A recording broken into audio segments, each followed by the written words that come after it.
दूसरों के घर में आग लगाने की कोशिश करोगे तो एक दिन अपना ही घर जल उठेगा। ये बात पाकिस्तान को पहलगाम अटैक करने से पहले सोचनी चाहिए थी, क्योंकि 22 अप्रैल को भारत रो रहा था, लेकिन 23 अप्रैल से लेकर अभी तक पाकिस्तान ही रो रहा है और आगे भी रोता ही रहेगा, क्योंकि अभी तक तो भारत ने मिलिट्री स्तर पे कोई भी कार्यवाही शुरू नहीं की। ये तो बस पाक विरोधियों के हमले थे, असली पिक्चर तो अभी बाकी है।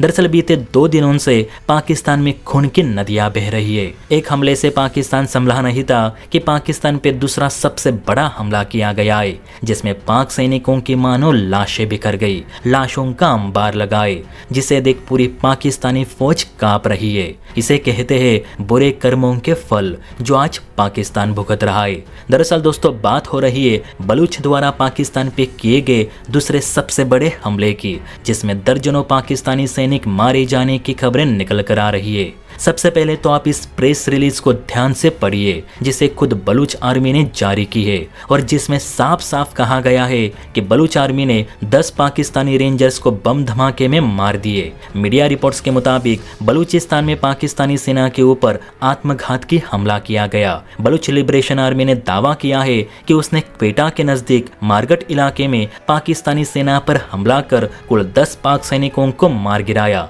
BLA के मुताबिक यह हमला remote control improvise explosive device यानी IED के जरिए किया गया है, जिसमें पाकिस्तानी सेना के एक वाहन को पूरी तरह से बर्बाद कर दिया गया। यह हमला इतना भयानक था कि इस हमले में एक भी पाक रेंजर पानी पीने के लिए भी जिंदा नहीं बचा। इससे पहले यानी 24 अप्रैल को भी पाकिस्तानी सेना पे एक हमला किया गया था। वो हमला भी क्वेटा से ताफ्तान जा रहे पाक सेना के काफिले पर ही हुआ था, जिसमें 5 पाक सैनिक मारे गए थे। देखिए इसकी एक वीडियो भी बलूच आर्मी ने जारी कर दी है, ताकि पाकिस्तान इस हमले को नकार ना सके, क्योंकि पाकिस्तान को आदत है कि वह बलूच द्वारा किए गए हमलों को सिरे से नकारता है। लेकिन इस बार BLA ने हमले की वीडियो ही सीधे ट्विटर पर पोस्ट कर दी। मतलब पाकिस्तान के नकारने का सवाल ही नहीं आता। देखा जाए तो लगातार बैक टू बैक पाकिस्तानी सेना पे हमले किए गए, जिसमें कुल 15 पाक सैनिक मारे गए। इस समय पाकिस्तानी सेना की हालत इतनी खराब है कि उसे समझ में नहीं आ रहा होगा कि इस समय पश्चिमी कमान पर भारत को संभाले, पूर्वी इलाके में तालिबान को संभाले या फिर दक्षिण में बलूच आर्मी का सामना करे।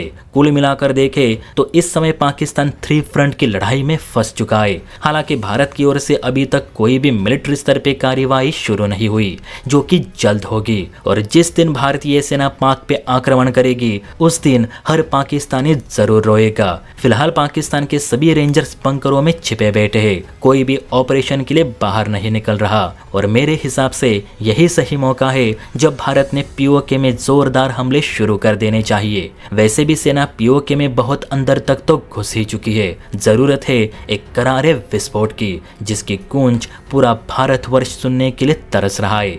वैसे बलूच आर्मी ने जो सुकून दिलाने वाला काम किया है, उसके लिए आप सभी बलूच आर्मी को थैंक्स जरूर कहिए, क्योंकि फिलहाल यही भारत के जख्मों पे मरहम लगाने का काम कर रहे। जय हिंद।